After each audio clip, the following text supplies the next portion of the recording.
Joining us now, running for lieutenant governor. Most people say she is in the lead against her opponent, the Democrat, Justin Fairfax, who is running on the party line, it seems like, by his policies, on the Democratic Socialist Workers' Party line, not the Democratic Party line, but some of the Democrats don't even want him on the flyers. They've cut him out. They just cut him out like you just throw away half the piece of the bread on a sandwich. Just throw it out. Took him out of the flyer. What's going on with that? Joining us now, on fire, Jill Vogel, state senator, Republican candidate for lieutenant governor. This race will be decided on November 7th in Virginia. The two candidates running for lieutenant governor, the Republican Jill Vogel and the Democrat Justin Fairfax. Senator Vogel, good to have you with us. 18 days, we are on fire. And I loved you made the comment about American workers first. And I just wanted to say, you mentioned the flyer. That's what this comes down to. People in Virginia want their jobs. They want health care. They want energy. They want less crime. And as a result, I'm running against a lieutenant governor candidate on the Democratic ticket. It's not just too far left for Virginia. He's so far left of his own ticket that they've booted him off the literature on their own ticket. And it's as a result of this whole America Workers First issue, because he's taken such extreme positions on energy and jobs that folks that they want to support the Democratic ticket are like, we're not supporting you if that guy's on there. So that was a nice segue into why I hope that folks in Virginia who are paying attention to the race, even Democrats will say, no way, can't handle that. Just so our audience knows, what happened is the Democratic Party printing flyers up for their ticket, right, which is Ralph Northam for governor, Justin Fairfax for lieutenant governor, and Mark Herring, the incumbent, for attorney general. They print flyers up, have all the pictures and the names.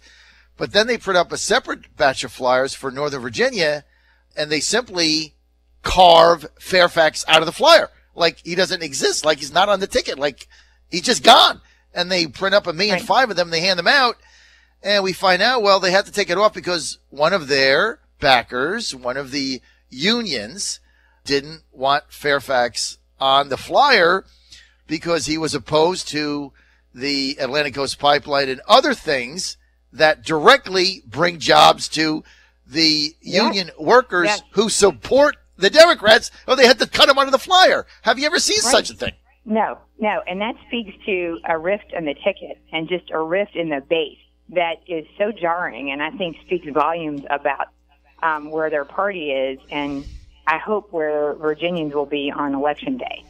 That you have somebody who's running as a Democrat who for the first time has come out and pretty much said unapologetically, yes, I have signed on. I, Justin Fairfax, lieutenant governor candidate, statewide Democrat in Virginia, for the first time is willing to say, I've signed on to the Bernie Sanders socialist agenda for single-payer health care in Virginia, no energy expansion, which means no jobs, no more manufacturing investment in Virginia, no pipeline, no clean burning natural gas, no renewables.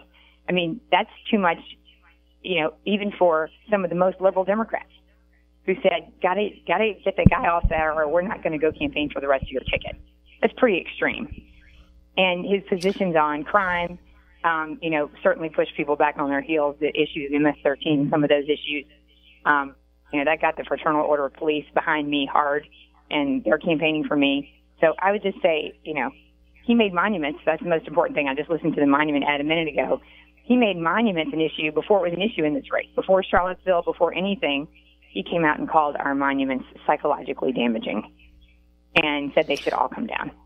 And again, I was quick to jump to the defense of Virginia and Virginia's history and say you should teach history, not erase it.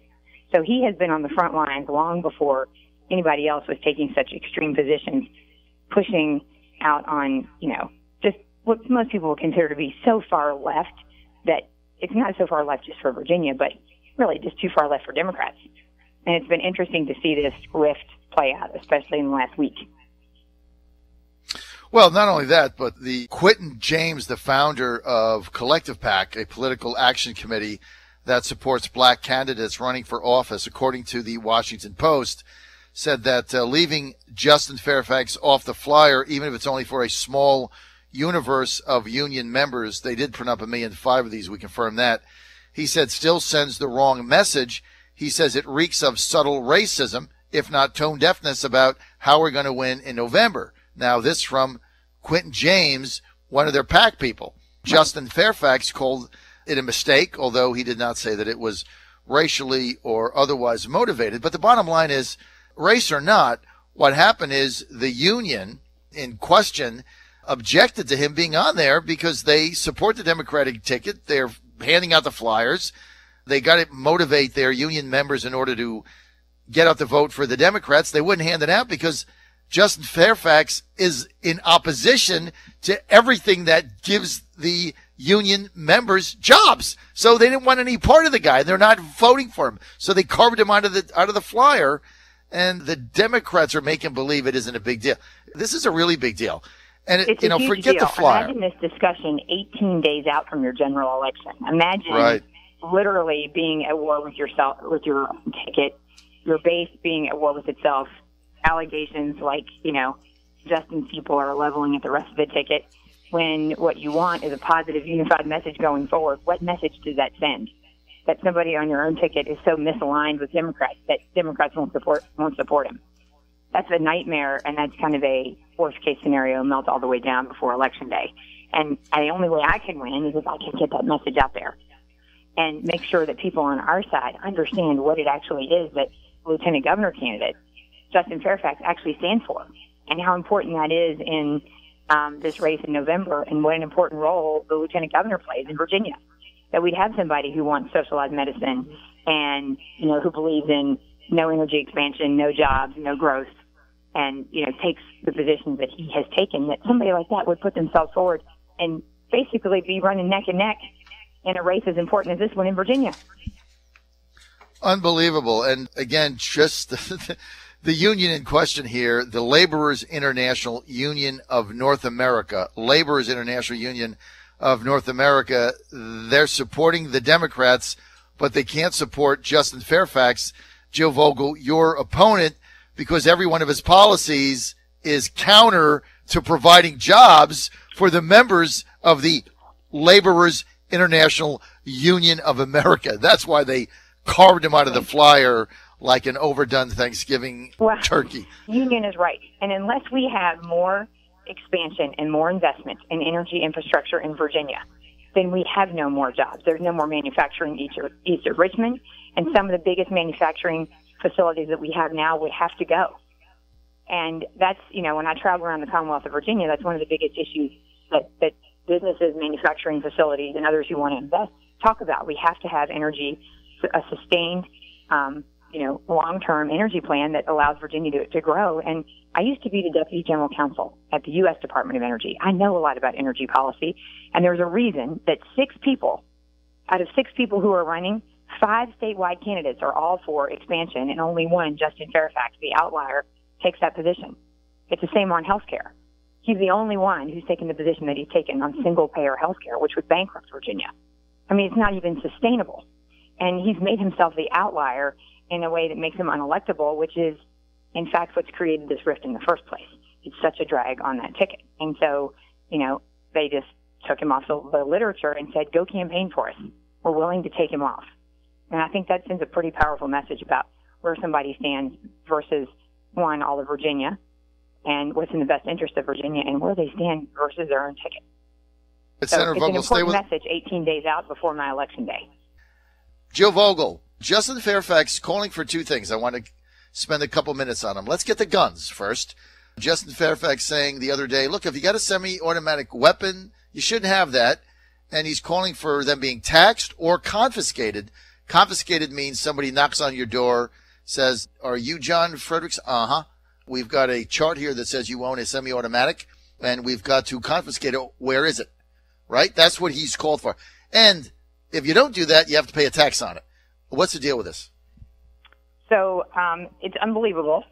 And I think that his position on this, and he threw it down pretty hard right out of the box as he was running. He is 100% anti-gun. He has made this an issue as long as he's been out campaigning.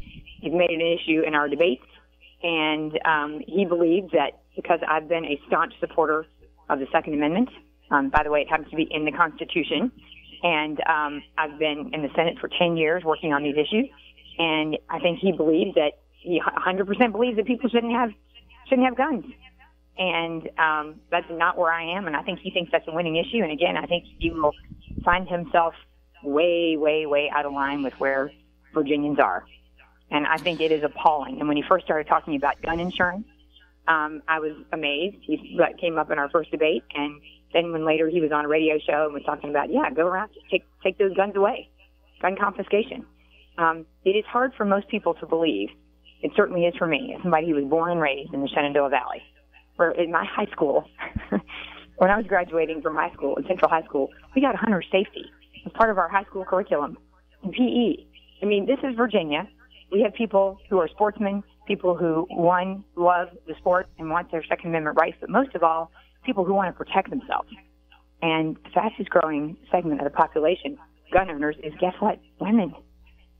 And I've been out there carrying legislation year after year to protect women who are victims of domestic violence, to make it easier for them to have access to a concealed carry permit, doing all the things that I think people in Virginia care about. And here's the guy on the other side who's taking such extreme positions on the Second Amendment that it's not just trying to move us slightly in, a direction of, I don't know, what I would consider marginally crazy, but I mean, he's all the way crazy.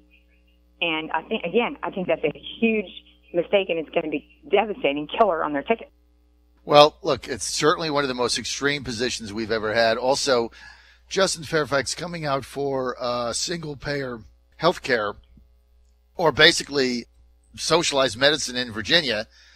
So, along with 16 Democrats running for the House of Delegates, so he's aligned with them, 16 of them, right, calling for universal health care, socialized medicine in Virginia at a cost of, $10 billion annually.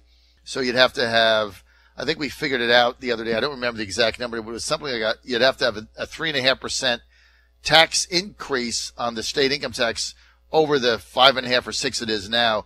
So taxes would be, basically go from 6 to 9.5%. You would have to do that in order to fund it. At least. And that's only the first year. 43% more of our current budget. And its bottom line is, it's not even realistic in Virginia. But again, that's why no one's taking that position.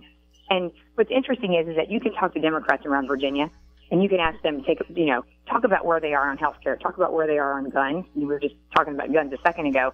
Most Democrats who stand up on the Senate floor will say, we're not here to take your guns away. And then we'll debate the issue. But I'm actually running against a guy who is like, oh no, I do want to take your guns away. And I mean, it's almost like Democrats' worst nightmare. And oh no, I do want socialized medicine. I don't care that it's not sustainable and we can't pay for it. I've never been in the legislature. I've never been part of the budget process. So I actually can't really speak to that, but I can tell you that's what I'm for. And it's killing them. It's just all right, we got to roll, Jill. Jill, we're out of time. I want to thank Virginia State Senator Jill Vogel for being with us. She's running for lieutenant governor. More information, just Google Jill Vogel.